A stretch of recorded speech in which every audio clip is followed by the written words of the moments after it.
मुझे एक लखनऊ से एक आईपीएस अधिकारी ने बताया कि आपका एनकाउंटर करने का प्लानिंग है और एनकाउंटर आपकी का हत्या की प्लानिंग है। जाएगी।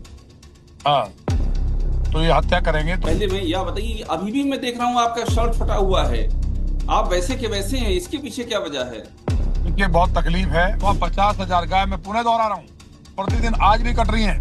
जो पिछड़ी जातियां हैं उन पे एक अत्याचार करें, उनको मार ही रहे हैं। ब्राह्मणों के कत्ल कर दिए, पैरों में ड्रिल तक करके मार दिया है ब्रह्म हत्या।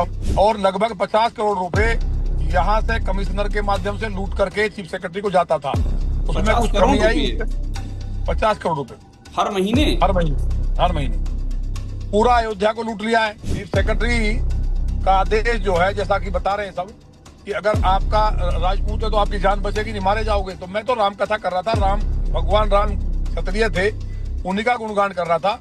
यहाँ इन्होंने जो लोकसभा चुनाव में जिस तरह से प्रधानमंत्री जी को हराने के लिए पूरी शक्ति लगाई, और वो हालांकि ये था कि प्रधानमंत्री जी बनेंगे नहीं, लेकिन भगवान की कृपा थी उनके ऊपर। मुख्यमंत्री जी के ऊपर कामाख्या जी में तंत्र करा दिया है। वो 2 साल से ये तंत्र जब से हुआ है, जो अधिकारी कहते हैं उनकी समझ में वो आता है। इसलिए वो सब नेताओं को, सब विधायकों को चोर बेईमान समझते हैं, और उनको लगता है कि ये सब नेता बेईमान, अधिकारी ईमानदार है। और अपराधी मर्डर कर दे या पुलिस कर दे, सिविल ड्रेस में। वो ऑडियो है, आज तक किसी ने मुझे पूछा नहीं है। उल्टा मेरी सुरक्षा हटा दी गई। बाहर के लोग सोचते हैं कि यूपी में बहुत राम राज है। 1 महीने आके देख लें तो वो जिंदगी में लोग पलायन कर रहे हैं यूपी से। हालात खराब हो गए हैं 2 साल यूपी से में। पलायन कर रहे हैं, यूपी छोड़ करके लोग बाहर जा रहे हैं, अब ये कह रहे हैं। आप आंकड़े निकाल लो। मेरे साथ मेरे गिरवान पकड़ के आपने फोटो नहीं देखा कि मेरा किसका मेरा गला दबाया हुआ है। ईमानदार अधिकारी, इंटेलिजेंट अधिकारी बेचारे रो रहे हैं, साइड में पड़े हुए हैं, उनको कोई नहीं पूछ रहा है। बेईमान जो 3-4 अधिकारियों ने केवल लूट के लाओ, केवल गाजियाबाद जिले से 50 करोड़ रुपए जा रहा है। आप याद करो इन अधिकारियों ने आप कैसे फपक फक के रोए थे, कितनी बुरी तरह से रोए थे आप। आज मेरे साथ वो हो रहा है, लेकिन मैं सत्य क्षत्रिय रोऊंगा नहीं, कट जाऊंगा पुरजे पुरजे। 28 तारीख के बाद लखनऊ आऊंगा, चीफ सेक्रेटरी के पास जाऊंगा, अपनी फोर्स बुला ले, मुझे गोली से मरवा दे। मुख्यमंत्री कब रोए थे? आप कह रहे हैं मुख्यमंत्री रोए थे। आपको नहीं पता है, पूरे देश को पता है। पार्लियामेंट में ऐसा नहीं लगा, मुझे लगा कि बांग्लादेश में रह रहा हूँ, मैं पाकिस्तान में रह रहा हूँ। मेरे बेटे का पैर तोड़ा गया, एक कार्यकर्ता की हड्डी तोड़ दी। मेरे खून देखिए कितना खरोच है, अंदर तक पूरा छिला पड़ा है। मेरी गिरवान पकड़ के मुझे पटका पुलिस ने, और मुख्यमंत्री जी बैठे हैं।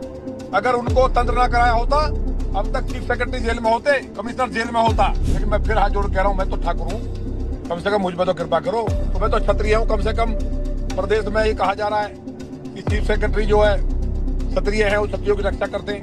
तो मुझे क्षत्रिय भाई दलित तो मार दिए गए बेचारे, उनको मार रहे हो तुम। दोस्तों नमस्कार।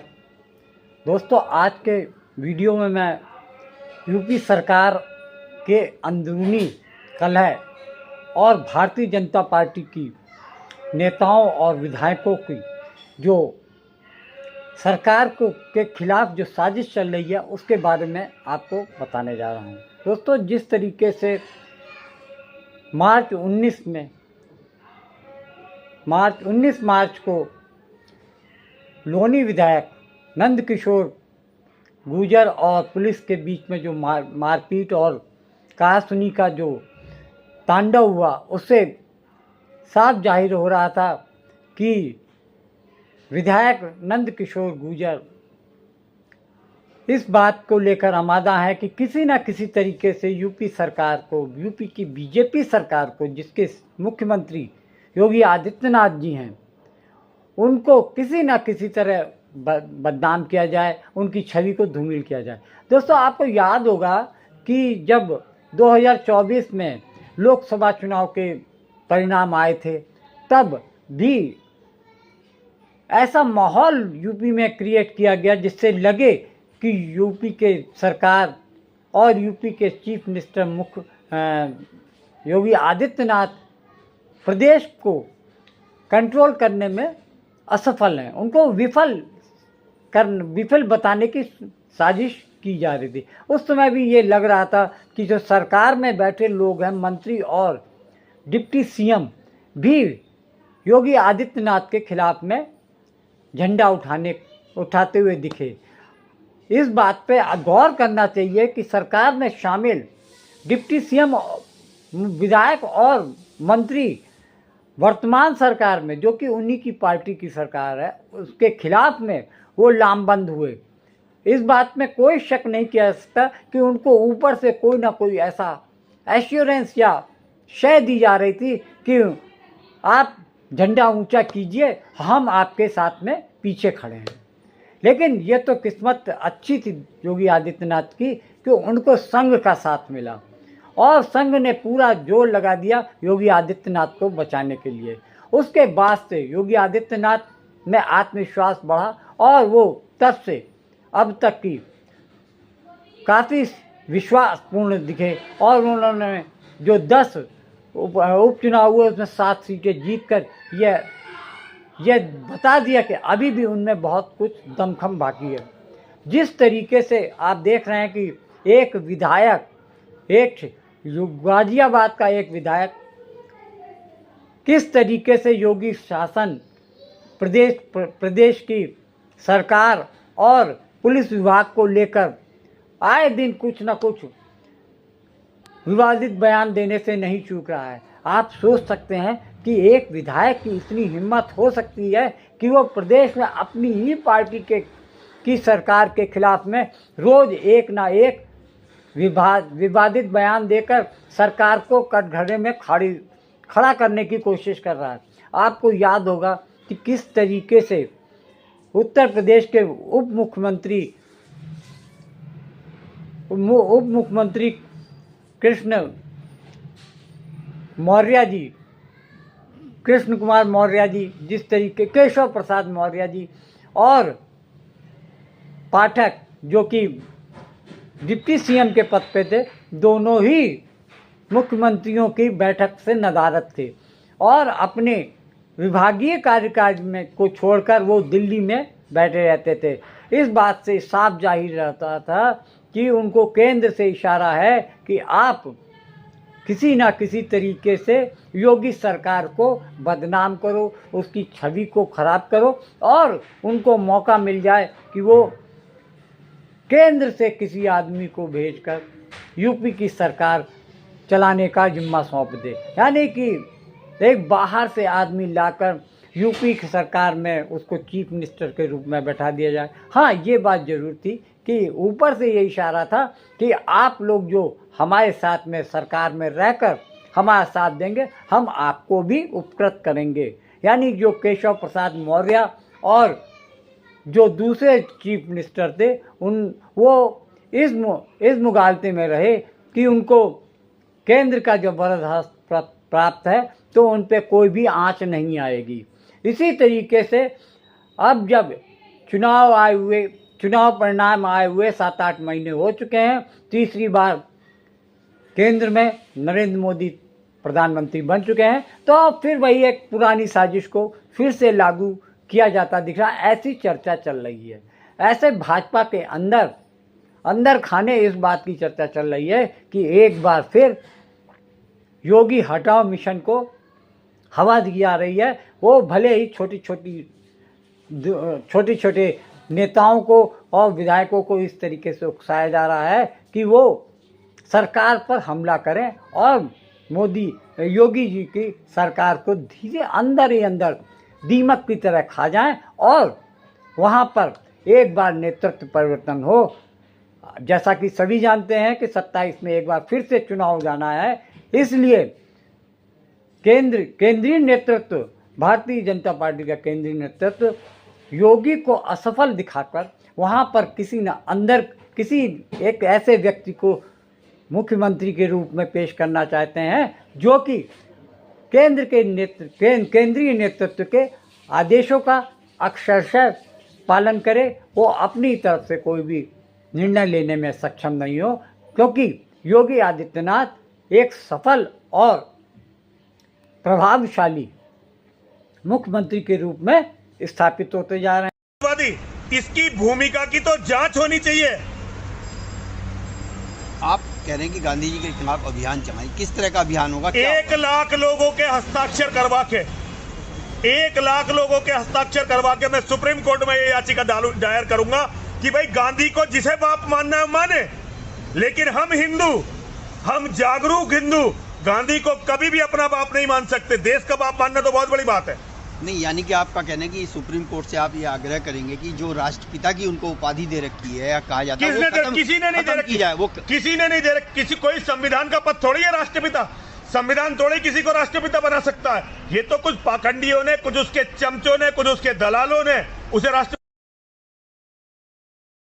जिस तरीके से लोनी के विधायक नंद किशोर गुर्जर उत्तर प्रदेश सरकार और प्रशासन के खिलाफ में झंडा बरदारी कर रहे हैं, उनके साथ में उनको डासना मंदिर के पुजारी यति नरसिंहानंद भी सुर में सुर मिलाते दिख रहे हैं। आपको मालूम होगा कि यति नरसिंहानंद अपने विवादित बयानों को लेकर काफ़ी चर्चा में रह चुके हैं। वो कई बार उन पर पुलिस के मुकदमे दर्ज हो चुके हैं, लेकिन भाजपा सरकार की वजह से उन पर कोई सख्त मुकदमा नहीं कायम हुआ है और फिलहाल वो एक मामले में जमानत पर छूटे हुए हैं। लेकिन इसके बावजूद वो संप्रदाय विशेष को टारगेट करके वो हमेशा जहर और नफरत फैलाने का काम कर रहे हैं। इस समय वो पूरी तरीके से नंद किशोर गुर्जर के पीछे खड़े दिख रहे हैं और वो सीधे तौर पर सरकार को चुनौती देते हुए कह रहे हैं कि वो जो स्थानीय पुलिस कमिश्नर हैं अजय कुमार मिश्रा के बारे में विवादित बयान देकर चेता रहे हैं सरकार को कि अगर आपने इस व्यक्ति को हटाने का प्रयास नहीं किया तो आपके लिए, आपकी सरकार के लिए ये अच्छा नहीं होगा। आने वाले समय में यहाँ की जनता आपको मुंह तोड़ जवाब देगी। भारत देश हमारा नहीं है। भारत देश तो हमारा हिंदुओं का, हमारा ही है। इसमें क्या आप कौन है? आप किसकी तरफ से प्रश्न कर रही है, पत्रकार के रूप में या मुसलमान के रूप में? अगर आप मुसलमान के रूप में प्रश्न कर रही है तो मैं आपको बताना चाहता हूँ कि आप देश का बंटवारा करके अपना हिस्सा ले चुकी हो। ये भारत हमारा हिंदुओं का है, हिंदुओं का ही रहना चाहिए। हम इसे हिंदुओं का ही देश बनाना चाहते हैं। ये सनातन वैदिक राष्ट्र बनकर रहेगा। एवं 7:56 एवं 8:20 पर उनके पिता श्री नंद किशोर गुर्जर जी से वार्ता करके तथा मेरे द्वारा भी प्रातः 8 बजे श्री नंद किशोर गुर्जर जी से वार्ता करके उक्त गैर परंपरागत जुलूस जिसके संबंध में न तो अनुमति प्राप्त की गई है न तो अनुमति प्राप्त करने का आवेदन किया गया है, अतः उक्त जुलूस को निकालने से मना किया गया। परंतु इसके बावजूद उन लोगों द्वारा पुलिस के साथ धक्का मुक्की करके आज उक्त जुलूस निकाला गया। उस संबंध में अग्रिम वैधानिक कार्रवाई की जा रही है। अब आपको सुनवाते हैं कि किस तरह से विधायक ने पुलिस को खुली धमकी दी है। ठीक है, भाजपा के लोग पिटेंगे, हिंदू पिटेंगे। आज तो इतना अच्छा कार्यक्रम था, क्या करें, रोक के दिखाते ना कथा। अरे रोकने का आदेश था ना, तो उनकी माँ ने दूध पिलाया, रुकी क्यों नहीं? ठीक है, भाजपा के लोग पिटेंगे, हिंदू पिटेंगे। आज तो इतना अच्छा कार्यक्रम था, क्या करें, रोक के दिखाते ना कथा। अरे रोकने का आदेश था ना, तो उनकी माँ ने दूध पिलाया, रुकी क्यों नहीं?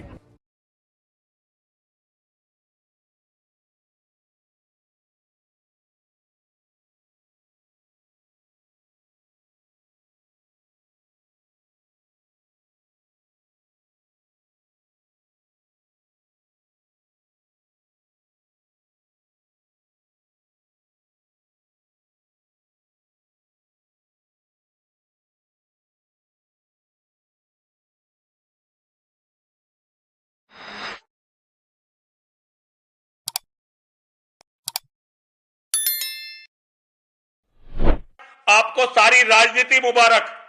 एक बात आपसे कहना चाहता हूं, ये जो आपके टाइम में ये नकली जो संबल वंबल करवा रहे हो ना, ये बहुत दिन तक नहीं चलते नकली मुद्दे। असली मुद्दे यही चलेंगे कि धर्म को आपने कितना बल धरती पर दिया है, आपने धर्म को कितना बल धरती पर दिया है। वरना इतिहास का कूड़ेदान किसी को क्षमा नहीं करता। एक समय पूरा हिंदू समाज गांधी का दीवाना था, लेकिन आज कोई भी हिंदू गांधी के मुंह पर थूकने को तैयार नहीं है। ये मैंने अपने जीवन में, मैंने बहुत सारे मुख्यमंत्री देखे हैं। मैंने कल्याण सिंह देखे, मैंने राजनाथ सिंह देखे, मैंने मुलायम सिंह यादव देखे, बहन मायावती देखी, अखिलेश यादव देखे, आपको भी देख रहा हूं। ये किसी मुख्यमंत्री के समय में नहीं हो सकता था। इन पुलिस वालों की कभी हिम्मत नहीं हो सकती थी कि सत्ताधारी विधायक के साथ इस तरह उसकी कथा में जाकर, और वो जलूस नहीं था। आपका जो एसीपी है जिसने वीडियो बनाकर प्रेस कॉन्फ्रेंस की, उसे हरामजादे को पता नहीं, ये जलूस नहीं था। ये महिलाओं की कलश यात्रा निकल रही थी लोनी जैसे कस्बे में। ये जो आपने पुलिस अधिकारी हमारी छाती पर छोड़ रखे हैं ना, आज ये हमें पीट रहे हैं। ऐसा हमेशा नहीं रहेगा कि आप मुख्यमंत्री रहेंगे। कल यही अधिकारी आपका क्या करने वाले हैं सोच लेना।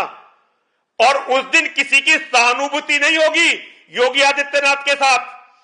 कोई नरसिंहानंद आपके लिए रेल रोकने नहीं खड़ा होगा, कोई नरसिंहानंद आपके लिए रेलवे स्टेशन पर नहीं पहुंचेगा, कोई नरसिंहानंद आपके लिए कलेक्ट्रेट पर अनशन नहीं करने वाला होगा, क्योंकि हम सबको तो आप मरवा चुके होंगे।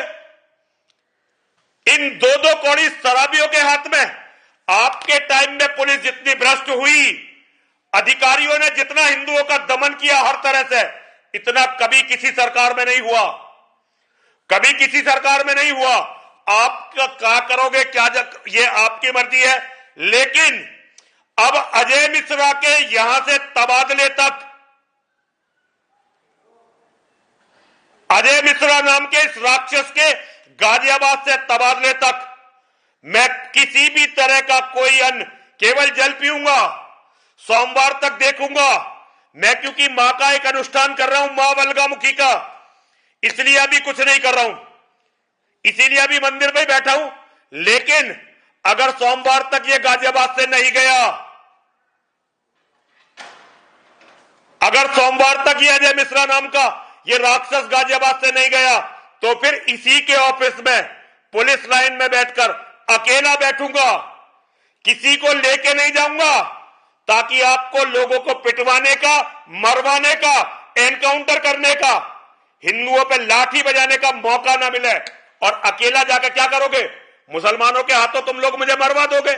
योगी जी मरवाओ, मरवाओ, जेल में डाल दोगे, डालो, डालो। भैया जीने का बिल्कुल मन नहीं कर रहा। अगर नंदकिशोर के साथ ये हो सकता है तो किसी के भी साथ हो सकता है। दुनिया में कोई सहन कर ले, मैं इसे सहन नहीं करूंगा। और मैं